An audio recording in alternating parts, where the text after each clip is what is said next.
ఒకే ఒక్క phone call 15 ఏళ్ల పాటు తప్పించుకుని తిరుగుతున్న నేరస్తుని బండారం బయటపెట్టింది.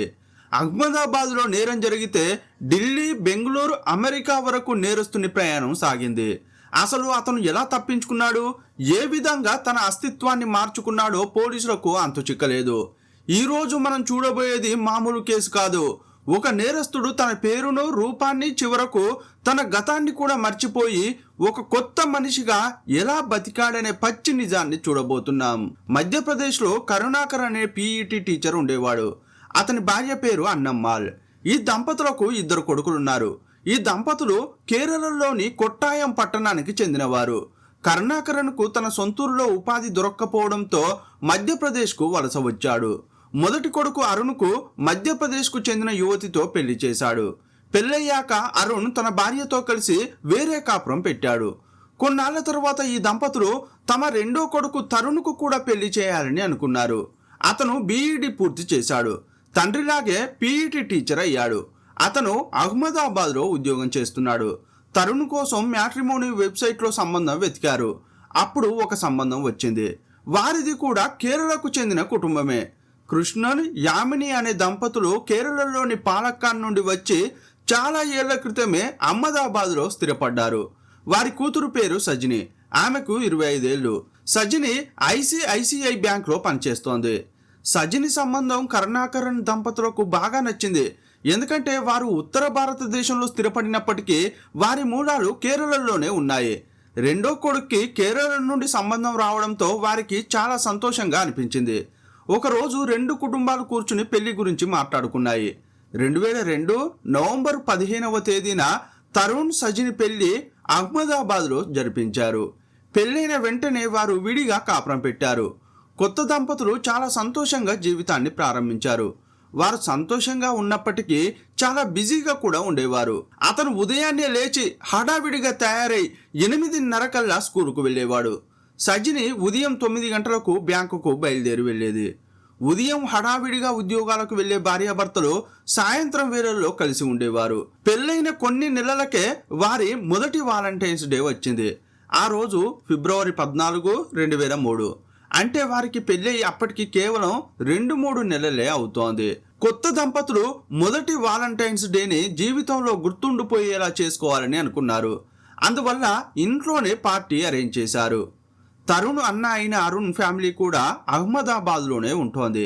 అప్పుడు సజిని ఏమందంటే, మీ అన్నయ్య ఫ్యామిలీ కూడా ఇక్కడే ఉంది కదా, వారిని కూడా డిన్నర్కు పిలిస్తే మనమంతా కలిసి ఒకే చోట ఈ వేడుకను సంతోషంగా చేసుకోవచ్చు కదా అని సజెషన్ ఇచ్చింది. తరుణ్కు కూడా అది మంచి ఐడియా అనిపించింది. సరే అలాగే చేద్దాం అన్నాడు. అయితే మరుసటి రోజు ఉదయం కాస్త ముందుగా బయలుదేరి నేరుగా మా అన్నయ్య ఇంటికి వెళ్తాను, వారిని పార్టీకి ఆహ్వానిస్తాను, సాయంత్రం వారిని ఇంటికి తీసుకుని వస్తాను అని చెప్పాడు. ఆమె కూడా సరేనని చెప్పింది. 14వ తేదీ ఉదయం 7:30కు ఇంటి నుంచి తరుణ్ బయలుదేరాడు. తరుణ్ నేరుగా తన అన్నయ్య ఇంటికి వెళ్ళాడు. అక్కడికి వెళ్ళిన తర్వాత ఆ రోజు పనికి కూడా వెళ్ళాలని అనిపించలేదు. ఎందుకంటే చాలా కాలంగా అతను తన అన్నను చూడలేదు. సాయంత్రం వరకు తన అన్నతో ఆ ఇంట్లోనే ఉన్నాడు. సాయంత్రం కాగానే ఫ్రెష్ అప్ అయ్యి మా ఇంటికి వెళ్దామని తరుణ్ చెప్పాడు. యాక్చువల్గా తరుణ్ ఇంటికి మరియు అరుణ్ ఇంటికి మధ్య దూరం కేవలం 2 లేదా 3 కిలోమీటర్లు మాత్రమే. ఇక వారంతా కారులో బయలుదేరారు. అప్పుడు తరుణ్ ఒక షాపును చూపించి తన అన్నతో ఏమన్నాడంటే, అన్న ఇక్కడ కారు ఆపు, ఇది నా మొదటి వాలంటైన్స్ డే. నా భార్య కోసం చాలా బహుమతులు కొన్నాను. నా భార్యకు ఈ టెడ్డీ బేర్ బొమ్మంటే చాలా చాలా ఇష్టం. నేను అది కొనాలి అని అన్నాడు. అన్నదమ్ములు కారు దిగి షాప్లోకి వెళ్ళారు. ఈ తరుణ్ తన భార్య కోసం 6 అడుగుల పొడవున్న పెద్ద టెడ్డీ బేర్ను కొన్నాడు. కొన్ని గులాబీలు కూడా ప్రత్యేకంగా ప్యాక్ చేయించాడు. ఆ తర్వాత తన అన్న వదినతో కలిసి ఇంటికి బయలుదేరాడు.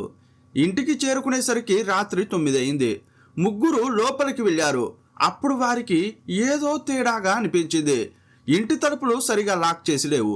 సజిని ఇంట్లో ఉంటే తప్పకుండా తలుపులను లోపల నుంచి లాక్ చేసుకుంటుంది. కానీ ఇప్పుడు ఆమె ఎందుకు తెరిచి ఉంచిందో తరుణ్కు అర్థం కాలేదు. ఇల్లంతా చీకటిగా ఉంది. హడావిడిగా లోపలికి వెళ్ళిన తరుణ్ లైట్ ఆన్ చేశాడు. అప్పుడు కళ్ళ ముందు ఉన్న దృశ్యాన్ని చూసి షాక్ అయ్యారు. ఇంట్లోని అల్మారాలు, కబోర్డ్లు తెరిచి ఉన్నాయి.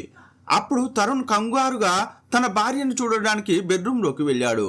అక్కడున్న దృశ్యం చూడగానే అతని గుండె ఆగిపోయినంత పనైంది. సజిని బెడ్ పై నిర్జీవంగా పడి ఉంది. ఎవరో ఆమెను దుపట్టాతో గొంతు బిగించి చంపేశారు. ఆ దృశ్యం చూసిన ముగ్గురు భయంతో గట్టిగా అరిచారు. పొరుగువారు పరిగెత్తుకుంటూ వచ్చారు. పోలీసులకు ఫోన్ చేసి విషయం చెప్పారు. కాసేపట్లోనే పోలీసులు కూడా అక్కడికి చేరుకున్నారు. క్రైమ్ సీన్ను చూసిన పోలీసులు ఎవరో సజినిని దారుణంగా హత్య చేశారని గుర్తించారు. ఇంట్లోని వస్తువులు చిందరవందరగా పడి ఉన్న దృశ్యం చూస్తుంటే దొంగతనం జరిగి ఉంటుందని అంచనా వేశారు. ఎవరో దొంగతనం చేయడానికి ఇంటికి వచ్చి ఉంటారు. సజిని వారిని అడ్డుకోబోతే ఆమెను దారుణంగా చంపేశారని అనుకున్నారు. కానీ ఇందులో అనుమానాస్పదమైన విషయం ఏంటంటే దొంగలు బలవంతంగా లోపలికి ప్రవేశించిన ఆనవాళ్లు లేవు. తలుపులు పగలగొట్టినట్లు ఆధారాలు లేనేలేవు. అందువల్ల హత్య దొంగతనం చేసిన వారు సజ్జనికి బాగా తెలిసిన వారే అయి ఉండే అవకాశం ఎక్కువగా ఉందని పోలీసులు భావించారు. సజ్జని కొత్తగా పెళ్ళైన యువతి. అయితే తన ఇంట్లో ఒంటరిగా ఉన్నప్పుడు ఆమెను ఎవరు చంపారు, ఎందుకు చంపారు? ఈ ఇంటిని దోచుకోవాలనే ఉద్దేశంతో హత్య జరిగిందా, లేక ఈ హత్య వెనుక ఏదైనా మిస్టరీ ఉందా అని పోలీసులు ఆలోచించారు.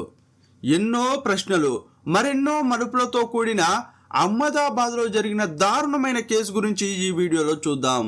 మీరు చూస్తున్నది తెలుగు మిస్టరీ. నేను మీ ప్రభాకర్.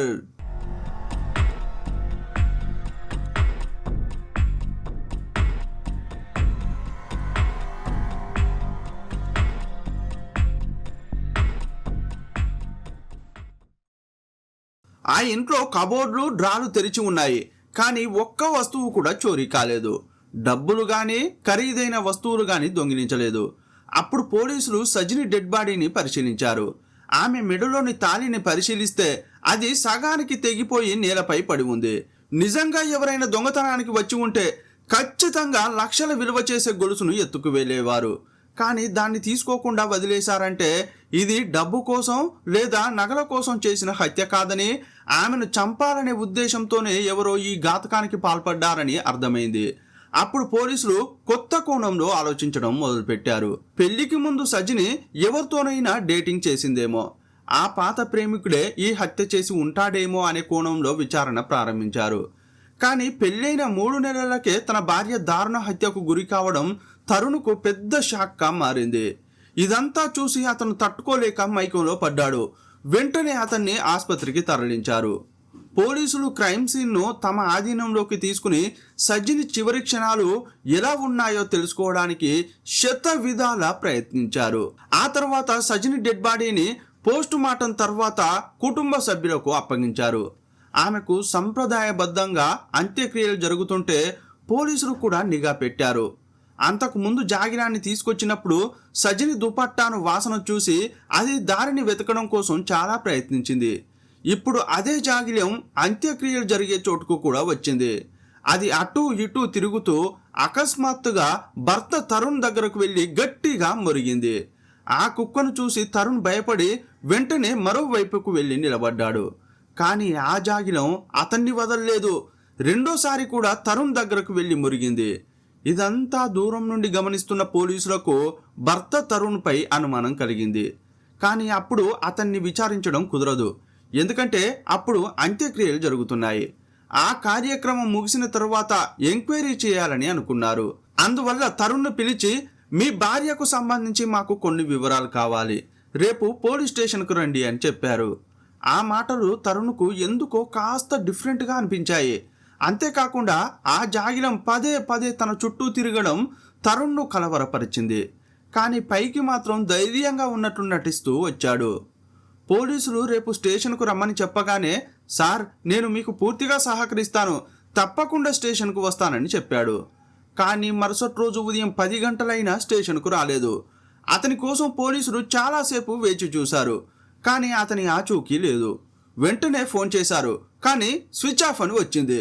అతని తల్లిదండ్రులను అడిగితే తమకేమీ తెలియదని చెప్పారు. అన్నయ్యని అడిగినా అతనికి కూడా ఏమీ తెలియదని సమాధానం ఇచ్చాడు. మొత్తానికి తరుణ్ ఎక్కడికి వెళ్ళాడో ఎవరికీ తెలియకుండా పోయింది.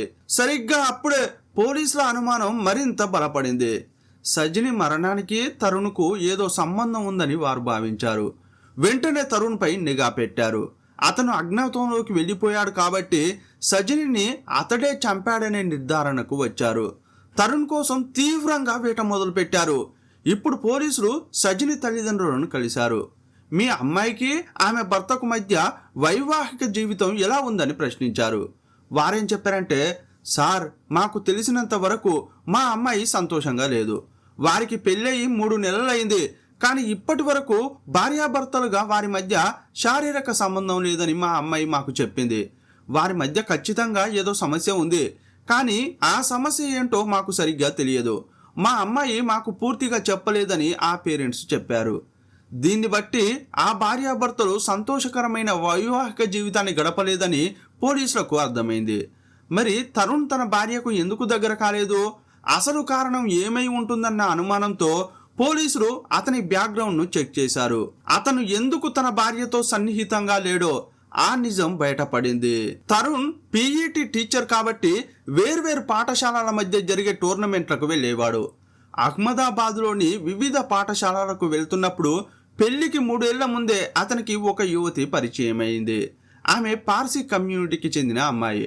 మొదట వారు ఫ్రెండ్స్ అయ్యారు. ఆపై ఫోన్లో గంటల కొద్దీ మాట్లాడుకోవడం మొదలుపెట్టారు. ఒక దశలో వారిద్దరూ ప్రేమించుకున్నారు. ఆ పార్సీ అమ్మాయిని పెళ్లి చేసుకుంటానని తన తల్లిదండ్రులకు తరుణ్ చెప్పాడు.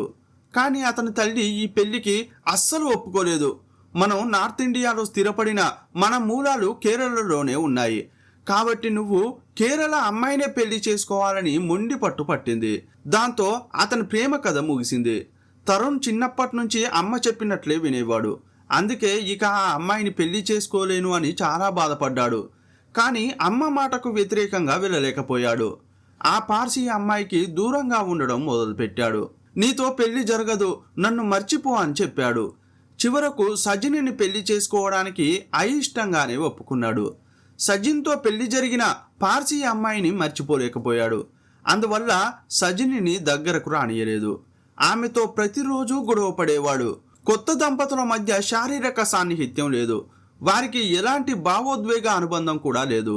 కానీ వారిద్దరూ ఒకే ఇంట్లో స్నేహితుల్లా ఉండడం మొదలుపెట్టారు. ఒకరోజు అనుకోకుండా అతను తన ప్రియురాలతో ఫోన్లో మాట్లాడాడు. అప్పుడు ఆమె ఏం చెప్పిందంటే, నాకు కూడా నిశ్చితార్థం జరిగిందని, కానీ అనుకోకుండా మధ్యలోనే పెళ్లి ఆగిపోయిందని చెప్పింది. ఇది తరుణ్కు ఒక మంచి అవకాశంలా అనిపించింది. ఆమెకు పెళ్లి ఆగిపోవడంతో అతను ఒక ఐడియా వేశాడు. మనం మళ్ళీ ఎందుకు కలవకూడదు, మనిద్దరం ఎందుకు పెళ్లి చేసుకోకూడదు అని ఆమెను అడిగాడు. దానికి ఆ అమ్మాయి, నిన్ను పెళ్లి చేసుకోవడానికి నాకు ఎలాంటి అభ్యంతరం లేదు. నువ్వు చట్టబద్ధంగా విడాకులు తీసుకుంటే నేను నిన్ను పెళ్లి చేసుకుంటా అని చెప్పింది. విచారణలో ఈ విషయాలన్నీ పోలీసులకు ఆ పార్సీ అమ్మాయే చెప్పింది. యాక్చువల్గా ఈ తరుణ్ ఏమనుకున్నాడంటే, సజినిని వదిలేసి పార్సీ అమ్మాయితో జీవితం పంచుకోవాలని కలలుగన్నాడు. కానీ అతను ఇంతటి ఘోరానికి పాల్పడతాడని ఆ పార్సీ అమ్మాయి అస్సలు ఊహించలేదు. అసలు ఏం జరిగిందంటే, సజిని చనిపోయిన మరుసటి రోజు తరుణ్ ఆ అమ్మాయికి ఫోన్ చేశాడు. మన మధ్య ఉన్న అడ్డంకి తొలగిపోయింది, నా భార్య చనిపోయింది, ఇప్పుడు రా మనం పెళ్లి చేసుకుందాం అని చెప్పాడు. ఆ మాటలు వినగానే ఆ అమ్మాయి షాక్ అయిపోయింది. ఏం మాట్లాడుతున్నావు? విడాకులు తీసుకున్న తర్వాతే పెళ్లి చేసుకుంటానని చెప్పాను కదా. చంపేయమని నేను ఎప్పుడు చెప్పాను? నీలాంటి హంతకుడితో నేను ఉండలేను, దయచేసి నన్ను వదిలేయ్ అని చెప్పి ఆ అమ్మాయి తరుణ్తో ఉన్న సంబంధాన్ని తెంచుకుంది. పార్సీ అమ్మాయి ద్వారా ఈ వివరాలను తెలుసుకున్న పోలీసులు సజినిని చంపింది తరుణేనని నిర్ధారించుకున్నారు. కానీ వారికి ఒక అనుమానం వచ్చింది. తరుణ్ ఈ హత్యను ఎలా చేసి ఉంటాడు? అతను ఆ రోజు ఉదయం 7:30కు అన్నయ్య ఇంటికి వెళ్తున్నానని చెప్పి బయలుదేరాడు. సజిని సాధారణంగా 8:30 లేదా 9 గంటలకు ఆఫీస్కు బయలుదేరుతుంది. అయితే ఆమెను ఖచ్చితంగా 8 నుండి 9 గంటల మధ్యలోనే చంపి ఉంటాడని పోలీసులు అనుకున్నారు. కానీ ఆ అపార్ట్మెంట్లో ఉన్న సాక్షుల ప్రకారం తరుణ్ 7:30కు బయటకు వెళ్ళాడు. అతను వెళ్ళడాన్ని అంతా చూశారు.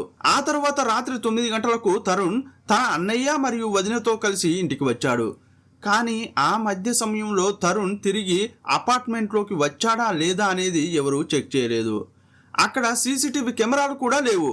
అప్పుడు పోలీసులు అపార్ట్మెంట్ను తీక్షణంగా తనిఖీ చేస్తుండగా వారికి ఒక విషయం తెలిసింది. ఆ అపార్ట్మెంట్కు వెనక ఒక తలుపు ఉంది.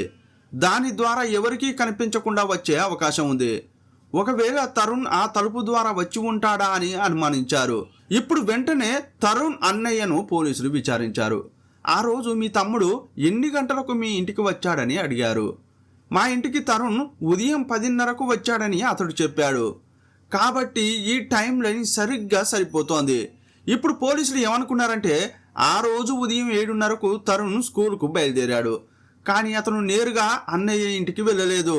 ఎవరికీ తెలియకుండా వెనుక గేటు ద్వారా లోపలికి వచ్చాడు. ఉదయం 8-8:30 గంటల సమయంలో ఆఫీస్కు సిద్ధమవుతున్న భార్యను వెనుక నుండి గట్టిగా పట్టుకున్నాడు. ఆమె దుపట్టాతోనే గొంతు నులిమి చంపేశాడు. ఆ తర్వాత ఇది దొంగతనంగా కనిపించడానికి అతను క్రైమ్ సీన్ను సెట్ చేశాడు. ఆ తర్వాత వెనక తలుపు ద్వారా బయటకు వెళ్ళిపోయాడు. 10:30-11 గంటల సమయంలో అతను తన అన్నయ్య ఇంటికి వెళ్ళి రోజంతా అక్కడే గడిపాడు. తిరిగి వచ్చినప్పుడు తన అన్నయ్యను కూడా మోసం చేశాడు. తన భార్య కోసం ఒక బొమ్మను, కొన్ని బహుమతులను కొన్నట్టు నటిస్తూ అందరినీ మోసం చేశాడు. తనకంటూ ఒక మంచి ఇమేజ్ను సృష్టించుకున్నాడు. ఆ తర్వాత ఇంట్లోకి ప్రవేశించినప్పుడు అయ్యో నా భార్య హత్యకు గురైందని దొంగ ఏడుపులు ఏడ్చాడని పోలీసులు భావించారు. ఇప్పుడు తరుణే హంతకుడని తెలిసింది. మరి అతను ఎక్కడున్నాడో తెలుసుకోవడం పోలీసులకు పెద్ద సవాల్గా మారింది. అతను 2002లో తప్పించుకున్నాడు. పోలీసులు అతని కోసం చాలా గాలించారు. సాధారణంగా పరారీలో ఉన్నవారు ఏం చేస్తారు? తల్లిదండ్రులకో లేదా తోబుట్టువులకో అప్పుడప్పుడు ఫోన్ చేస్తారు. వారి బాగోగులు అడిగి తెలుసుకుంటారు. కానీ ఇతను మాత్రం ఎవరికీ ఫోన్ చేయలేదు. అతడు ఫోన్ చేస్తాడనే ఉద్దేశంతో అతని అన్నయ్య, వదిన, తల్లిదండ్రుల ఫోన్లను పోలీసులు 24 గంటలు నిఘాలో ఉంచారు. కానీ తరుణ్ నుండి ఒక్క ఫోన్ కాల్ కూడా రాలేదు. ఇలా 4 ఏళ్లు గడిచిపోయాయి. హత్య చేసిన నిందితుడు 4 ఏళ్లు హాయిగా తిరుగుతున్నా అతన్ని పట్టుకోవడం పోలీసుల వల్ల కాలేదు. ఇది సజిని తల్లిదండ్రులకు తీవ్ర నిరాశను కలిగించింది. వారు తమ కూతుర్ని కోల్పోయి పుట్టెడు దుఃఖంలో ఉంటే కనీసం పోలీసులు నిందితుడిని పట్టుకోకపోవడం వారిని తీవ్రంగా బాధించింది. అప్పుడు వారు సీఎంను కలిసి మొరపెట్టుకున్నారు. అప్పట్లో గుజరాత్ ముఖ్యమంత్రిగా ఉన్న నరేంద్ర మోదీ దగ్గరకు వెళ్లి ఫిర్యాదు చేశారు. మా కూతుర్ని చంపిన హంతకుడిని ఎలాగైనా పట్టుకోవాలని కోరారు. అప్పుడు ఒక ప్రత్యేక దర్యాప్తు బృందం ఏర్పాటైంది. తరుణ్ను మళ్లీ వెతకడం మొదలుపెట్టారు. 2006లో మళ్లీ వెతికినా అతని ఆచూకీ దొరకలేదు. ఇలా ఏదైనా నేరం చేసి తప్పించుకున్న వారు బతికి ఉంటే తప్పకుండా ఏదో ఒక చిన్న తప్పు చేస్తారు. దాని ద్వారా పోలీసులు లబుక్కున పట్టుకుంటారు. అతనికి తల్లి అంటే ఇష్టం కాబట్టి ఆమెకు ఫోన్ చేసే అవకాశం ఉందని పోలీసులు భావించారు. ఎవరికీ తెలియకుండా ఆమె ఫోన్ కాల్ రికార్డులను పరిశీలించారు. కానీ ఎలాంటి అనుమానాస్పద నంబర్ల నుండి కాల్స్ వచ్చిన దాఖలాలు లేవు. అసలు ఈ తరుణ్ ప్రాణాలతోనే ఉన్నాడా లేక చనిపోయాడా? ఒకవేళ అతను విదేశాలకు ఏమైనా పారిపోయాడా అని కూడా పోలీసులు అనుమానించారు. తరుణ్కు సంబంధించిన ఎలాంటి సమాచారం లేక కేసు నెమ్మదిగా సాగుతోంది. చివరికి సజిని కేసు కోల్డ్ స్టోరేజ్ వైపు అడుగులు వేసింది. ఇప్పుడు ఆమె హత్య జరిగి సరిగ్గా 12 ఏళ్లు గడిచిపోయాయి. 2015లో అహ్మదాబాద్కు కొత్త డీసీపీ వచ్చారు. ఆయన పేరు దీపన్ బాత్రా. తరుణ్ లాంటి వేల మంది నేరస్తులను ఎదుర్కొన్న సమర్థుడైన పోలీస్ ఆఫీసర్ ఆయన. ఛార్జ్ తీసుకోగానే పెండింగ్లో ఉన్న కేసులన్నింటినీ ముందేసుకున్నాడు. ఒక్కొక్కటిగా చూస్తున్న తరుణంలో ఈ తరుణ్ కేసు చూడగానే ఆయనకు చాలా కోపం వచ్చింది. ఇతడు ఎంత దారుణమైన మనిషి! కొత్తగా పెళ్లి అయిన భార్యను 3 నెలల్లోనే చంపి పోలీసులను బురిడి కొట్టించాడా? అయితే ఇతడు ఎంత పెద్ద జాదూగాడై ఉంటాడు! ఇలాంటి వాణ్ణి ఇన్నాళ్ళు పట్టుకోకుండా వదిలేశామా? ఇలాంటి వాళ్ళను అస్సలు వదలకూడదని ఆయన అనుకున్నారు. వెంటనే కేసును రీఓపెన్ చేసి సుమారు 15 మంది చాకుల్లాంటి పోలీసు అధికారులతో ఒక టీం ఏర్పాటు చేశారు. వారు తరుణ్ కోసం మళ్లీ వెతకడం మొదలుపెట్టారు. 2002తో పోలిస్తే 2015లో సాంకేతికత చాలా పెరిగింది. అందువల్ల ఫోన్లను ట్రాక్ చేయడం సులభమైంది. కాబట్టి వారు తరుణ్ కుటుంబ సభ్యులందరి ఫోన్లను ట్రాక్ చేయడం మొదలుపెట్టారు. కానీ 2015లో కేసును మళ్లీ ప్రారంభించినప్పుడు తరుణ్ తండ్రి ప్రాణాలతో లేడు. ఆయన 2013లో గుండెపోటుతో చనిపోయాడు. ఇప్పుడు తరుణ్ తల్లి మధ్యప్రదేశ్లో ఉంటోంది. అతని అన్నయ్య, వదిన అహ్మదాబాద్లో ఉంటున్నారు. అందరి ఫోన్లను పోలీసులు 24 గంటలు ట్రాక్ చేస్తున్నారు. కాల్స్ అన్ని రికార్డ్ చేస్తున్నారు. ఈ తరుణ్ అనేవాడు తన అన్నయ్యతో మాట్లాడుతున్నాడో లేదో తెలియదు కానీ తన తల్లికి మాత్రం ఖచ్చితంగా దగ్గరగా ఉంటాడని పోలీసులకు బాగా తెలుసు. అందుకే వారు అన్నమ్మాల యొక్క ఫోన్ కాల్ రికార్డులను పరిశీలించారు. గత 10 ఏళ్లుగా ఆమె ఎవరితో మాట్లాడుతోందని జాబితాను బయటకు తీశారు. అందులో చూస్తే వేల ఫోన్ నంబర్లు, అంతకు మించి ఫోన్ కాల్స్ ఉన్నాయి. కష్టం అనుకోకుండా వాటిని కూడా పోలీసులు విశ్లేషించారు. ఎంత ప్రయత్నించినా ఆమె తరుణ్తో మాట్లాడిన ఆనవాళ్లు పోలీసులకు దొరకలేదు. కానీ తరుణ్ ఖచ్చితంగా బతికే ఉన్నాడని, అతను తన తల్లితో మాట్లాడుతున్నాడని డీసీపీ దీపన్కు బాగా తెలుసు. అప్పుడు డీసీపీ దీపన్ దీన్ని వేరేలా డీల్ చేయాలని అనుకున్నారు. ఆయన అండర్ కవర్ ఆపరేషన్ మొదలుపెట్టారు. భర్త చనిపోయిన తర్వాత తరుణ్ తల్లి అన్నమ్మాల్ మధ్యప్రదేశ్లోని పెద్ద ఇంట్లో ఒంటరిగా ఉంటోంది. అది డూప్లెక్స్ ఇల్లు. అప్పుడు పోలీసులు ఏమనుకున్నారంటే, ఇద్దరు పోలీస్ అధికారులను అండర్ కవర్ ఆపరేషన్లో భాగంగా ఆ ఇంట్లో అద్దెకి దింపితే సులభంగా ట్రాక్ చేయవచ్చని అనుకున్నారు. అందువల్ల ఇద్దరు పోలీసులు మఫ్టీలో అన్నమ్మాళ్ళ ఇంటికి వెళ్ళి అద్దెకు ఇల్లు వెతుకుతున్నామని, మీరు అద్దెకి ఇస్తారా అని అడిగారు. అప్పుడు అన్నమ్మాళ్ ఆర్థిక ఇబ్బందుల్లో ఉంది. ఆమెకు తోడుగా ఇప్పుడు భర్త కూడా లేడు. అంతేకాకుండా పై అంతస్తు ఖాళీగా ఉంటోంది. అందువల్ల వారికి పై అంతస్తు అద్దెకి ఇచ్చింది. కొన్ని నెలల పాటు ఆ పోలీస్ అధికారులు అన్నమ్మాల్ను నిశితంగా గమనించారు. ఆమె ఇంటికి ఎవరైనా వస్తున్నారా, లేదా అన్నమ్మాల్ ఎక్కడికైనా వెళ్తోందా, ఫోన్లో ఎవరితో మాట్లాడుతోంది అని నిఘా పెట్టారు. కానీ వారికి ఎలాంటి ఆధారాలు దొరకలేదు. ఎంతకీ తరుణ్ గురించి సమాచారం దొరకకపోవడంతో పోలీసులకు అసహనం పెరిగిపోయింది. ఒకరోజు వారు అన్నమ్మాళ్ ఇంట్లోకి వెళ్ళారు. ఇంట్లో ఒక ఫోటో ఉంది. అది అన్నమ్మాళ్ ఇద్దరు కొడుకులు ఉన్న ఫోటో. అప్పుడు ఒక పోలీస్ క్యాజువల్గా, వీరు ఎవరు మేడం అని అడిగాడు. ఆ ఇద్దరు నా కొడుకులు అని, పెద్దవాడు అరుణ్, రెండోవాడు తరుణ్ అని ఆమె సమాధానం ఇచ్చింది. మరి వీళ్ళు ఇప్పుడు ఎక్కడున్నారు అని పోలీసులు ఏమీ ఎరగనట్లు అడిగారు. ఆమె ఏం చెప్పిందంటే, పెద్దవాడు అహ్మదాబాద్లో ఉన్నాడు, కానీ చిన్నోడు చాలా ఏళ్ల క్రితమే చనిపోయాడని చెప్పింది. ఆమె అలా చెప్పినప్పటికీ పోలీసులకు నమ్మకం కలగలేదు. తన కొడుకును రక్షించుకోవడానికి ఆమె అబద్ధం చెబుతోందని పోలీసులకు అర్థమైంది. అందువల్ల పోలీసులు నైబర్స్ను విచారించారు. మాటల మధ్యలో పొరుగువారిని కూడా క్యాజువల్గా తరుణ్ గురించి అడిగారు. అన్నమ్మాల్ చాలా ఏళ్లుగా అదే ప్రాంతంలో ఉండడంతో పొరుగువారికి ఆమె బాగా తెలుసు. ఒకరోజు నైబర్స్తో ఆమె మాట్లాడుతున్నప్పుడు అనుకోకుండా తన రెండో కొడుకు సౌత్ ఇండియాలో ఒక చోట భద్రంగా ఉన్నాడని నోరు జారింది. అదే విషయం ఆ నైబర్స్ ఇప్పుడు పోలీసులకు చెప్పారు. దీన్ని బట్టి చూస్తే ఈ తరుణ్ బతికే ఉన్నాడని పోలీసులకు అర్థమైంది. వెంటనే పోలీసులు ఆమెకు వచ్చిన ఫోన్ కాల్స్ను ఫిల్టర్ చేశారు. తను 2 నంబర్లతో నిరంతరం మాట్లాడుతున్నట్లు తేలింది. ఒక నంబర్ కేరళలోని కొట్టాయానికి చెందిన వృద్ధునిది. మరొక నంబరు బెంగళూరుకు చెందిన నిషా మీనన్ అనే 35 ఏళ్ల మహిళది. ఈ నిషా మీనన్ ఎవరని విచారిస్తే ఆమె అన్నమ్మాలకు బంధువని తేలింది. బహుశా ఆమె కేరళ నుండి వచ్చి ఇప్పుడు బెంగళూరులో స్థిరపడి ఉండవచ్చు. ఆ మహిళకు పెళ్ళి అయి 2 పిల్లలున్నారు. బంధువు కాబట్టి ఆమెతో మాట్లాడి ఉండవచ్చు అని పోలీసులకు అనిపించింది. అందువల్ల నిషా మీనన్ మీద కేరళ నుండి కాల్స్ వచ్చిన మరో నంబర్ మీద పోలీసులకు పెద్దగా అనుమానం కలగలేదు. పోలీసులు తరుణ్ను ఎన్నిసార్లు పట్టుకోవడానికి ప్రయత్నించినా ఫెయిల్ అయ్యారు. ఇప్పుడు కూడా చూస్తుండగానే కొన్ని నెలలు గడిచిపోయాయి. అయినా పోలీసులు చాలా ఓపికగా అన్నమ్మాల్ ఫోన్ కాల్స్ను ట్రాక్ చేస్తుండగా ఒకరోజు రాత్రి 2 గంటలకు ఆమె ఫోన్ మోగింది. కాసేపట్లోనే డిస్కనెక్ట్ అయింది. వారు కేవలం 10 సెకండ్లు మాత్రమే మాట్లాడుకున్నారు. ఆ కాల్ బెంగళూరులోని ఒక ల్యాండ్ లైన్ నంబర్ నుండి వచ్చింది. బెంగళూరు నుండి అన్నమ్మాలకు ఇంత రాత్రి ఎందుకు కాల్ వచ్చిందని పోలీసులకు అనుమానం కలిగింది. ఆ ల్యాండ్ లైన్ నంబర్ ఎవరిదని చెక్ చేస్తే అది ఒరాకిల్ కార్పొరేషన్ పేరుతో రిజిస్టర్ అయి ఉంది. అది ఒక సాఫ్ట్వేర్ కంపెనీ. కానీ అన్నమ్మాలకు అక్కడి నుండి కాల్ ఎందుకు వచ్చిందని పోలీసులకు అనుమానం కలిగింది. బహుశా తరుణ్ ఒరాకిల్లో పనిచేస్తున్నాడా, తన తల్లికి కాల్ చేసింది అతనేనా అనే అనుమానంతో పోలీసులు వెంటనే ఆ కాల్ వచ్చిన బ్రాంచీలోని ఉద్యోగుల జాబితాను తీసుకున్నారు. అక్కడ తరుణ్ అనే పేరుతో ఎవరైనా ఉన్నారా అని చెక్ చేశారు. ఆ జాబితాలో వేల మంది ఉద్యోగులు ఉన్నారు. కానీ తరుణ్ అనే పేరుతో ఒక్కరు కూడా లేరు. కాబట్టి పోలీసులకు మరో ఆలోచన వచ్చింది. అతను తరుణ్ అని చెప్పుకోకుండా వేరే పేరుతో చలామణిలో ఉండవచ్చు కదా అనుకున్నారు. ఆ జాబితాను తీక్షణంగా చూస్తుంటే ఒక పేరు దగ్గర పోలీసులు ఆగిపోయారు. ఎందుకంటే ఆ పేరు వారు ఇదివరకే విన్నారు. ఆ పేరు ఏంటంటే ప్రవీణ్. వారు ఆ పేరును ఎక్కడో ఈ కేసులో విన్నారు. అప్పుడు ఒక పోలీసు ఏమన్నాడంటే, సార్, అన్నమ్మాలకు బెంగళూరులో నిషా మీనన్ అనే బంధువు ఉంది కదా, ఆమె భర్త పేరే ప్రవీణ్. మనం నిషా మీనన్ను విచారిస్తున్నప్పుడు ఈ ప్రవీణ్ను కూడా విచారించాం. అయితే రాత్రిపూట ఫోన్ చేసింది అతడే కావచ్చని ఆ పోలీసు చెప్పాడు.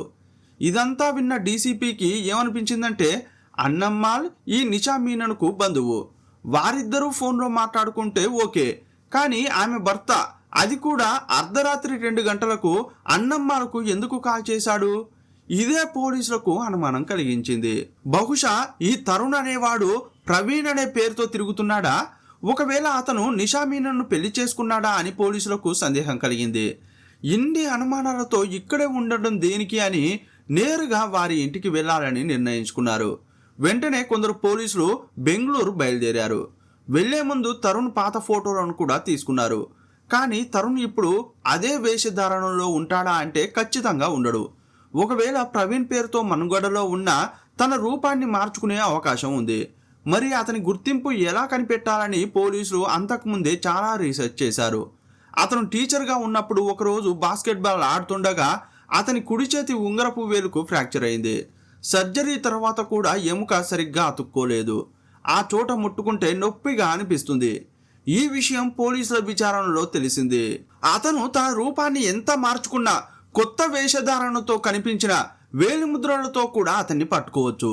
అందువల్ల అతన్ని కలిసినప్పుడు మొదట షేక్ హ్యాండ్ ఇవ్వాలని, దాని ద్వారా నిజం తెలుసుకోవచ్చని పోలీసులు నిర్ణయించుకున్నారు. అదే ఉద్దేశంతో 5 తెలివైన పోలీసులు బెంగళూరులోని ఒరాకిల్ కార్పొరేషన్కు వెళ్లారు. ప్రవీణ్ అనే పేరుతో ఉన్న వ్యక్తి నైట్ షిఫ్ట్లో ఉన్నాడు.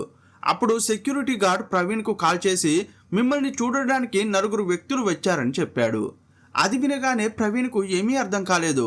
వారెవరు, నన్ను ఎందుకు చూడడానికి వచ్చారు అనే అయోమయంలో అతను కిందకు వచ్చాడు.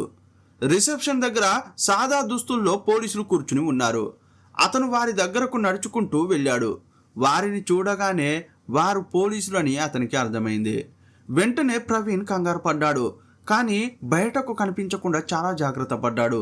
వారి దగ్గరకు వెళ్ళి, సార్ మీరెవరు, నన్ను ఎందుకు కలవాలని అనుకున్నారు అని అడిగాడు. ఏమీ లేదండి, మాకు కొన్ని వివరాలు కావాలి, రండి కూర్చుని మాట్లాడుకుందామని చెప్పారు. మొదట వారు షేక్ హ్యాండ్ ఇచ్చారు. నాతో సాధారణంగానే కరచాలనం చేస్తున్నారని ప్రవీణ్ అనుకున్నాడు. కానీ ఆ పోలీస్ అధికారి చేతిలో ఒక గ్లాసు ఉంది.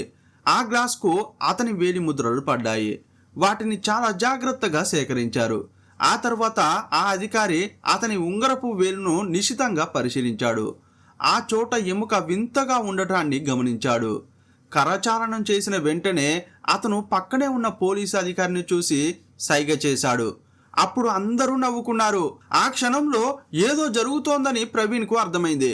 కానీ అదేమిటో అతనికి తెలియదు.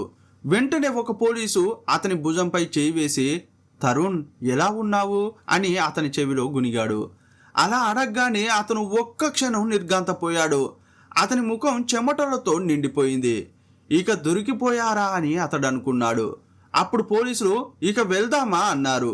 15 ఏళ్ల తర్వాత తరుణ్ను పట్టుకున్న పోలీసులు విచారణ కోసం అహ్మదాబాద్కు తీసుకెళ్లారు. విచారణలో అతడు అన్ని వాస్తవాలను చెప్పాడు.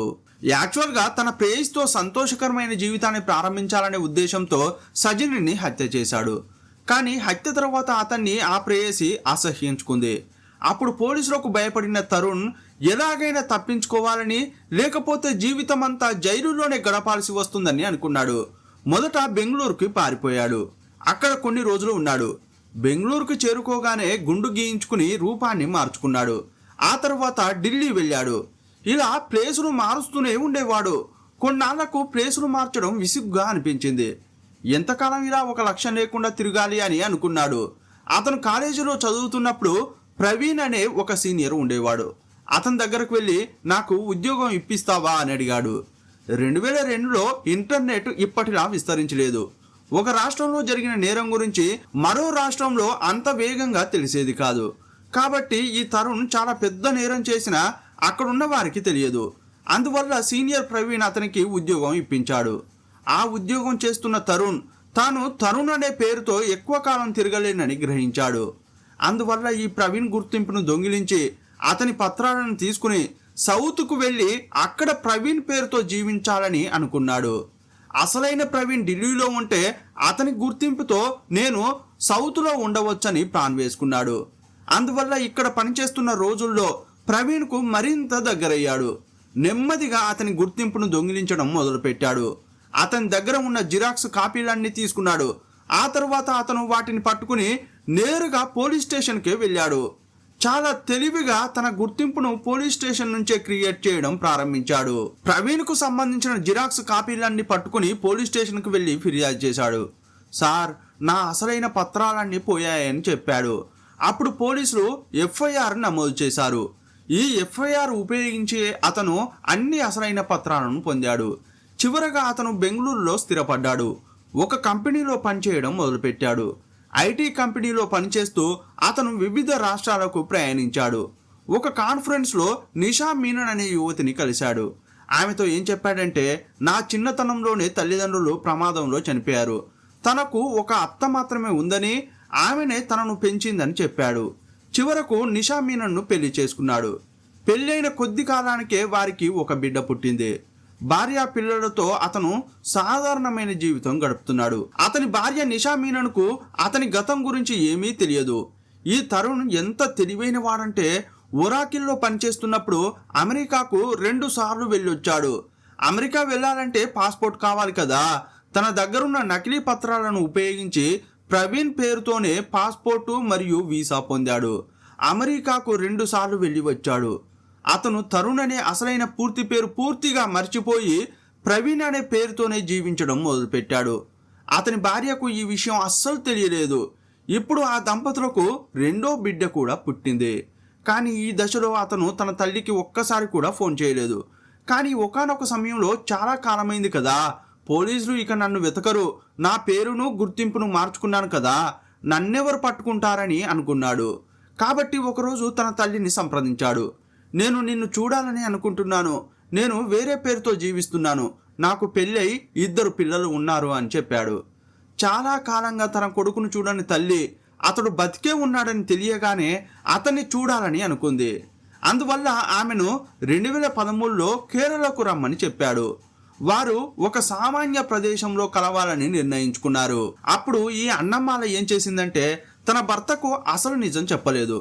తన భర్త కరుణాకరన్తో కేరళకు వెళ్తున్నామని తీసుకెళ్ళింది. అక్కడకు వెళ్ళాక తరుణ్ను చూడగానే కరుణాకర్ షాక్ అయ్యాడు. ఎందుకంటే పోలీసులు ఏ క్షణంలోనైనా తరుణ్ను అరెస్ట్ చేసే అవకాశం ఉంది. హత్య చేసి పారిపోయిన కొడుక్కి ఏమవుతుందో అని అతడు కంగారు పడ్డాడు. అందువల్ల అతనికి గుండెపోటు వచ్చింది. ఆసుపత్రిలో చేర్పించిన అతని ప్రాణాలు దక్కలేదు. ఆ తర్వాత కన్నమ్మాల్ మధ్యప్రదేశ్కు తిరిగి వెళ్ళిపోయింది.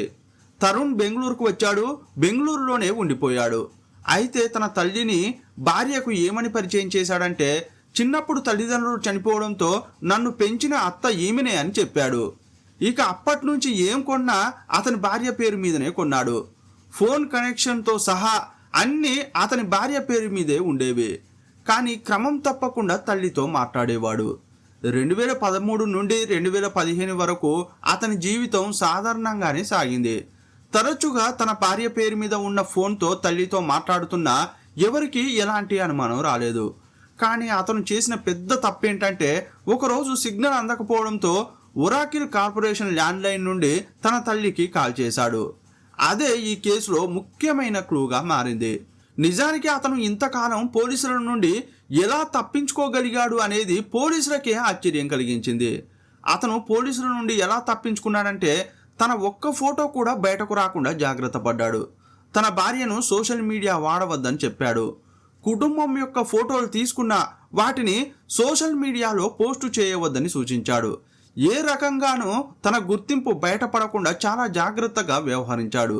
కానీ అతను ఒక హంతకుడని తెలిసినప్పుడు అతని భార్య నిర్ఘాంతపోయింది. ఆమె అతన్ని వదిలేసి తన 2 పిల్లలను తీసుకుని ఆస్ట్రేలియాకు వెళ్ళిపోయింది. ప్రస్తుతం అతను అహ్మదాబాద్ జైల్లో ఉన్నాడు. అతను జైలులో ఉన్నప్పుడు పదే బెయిల్ కోసం దరఖాస్తు చేసుకున్నాడు. కానీ కోర్టు అతనికి బెయిల్ ఇవ్వడానికి నిరాకరించింది.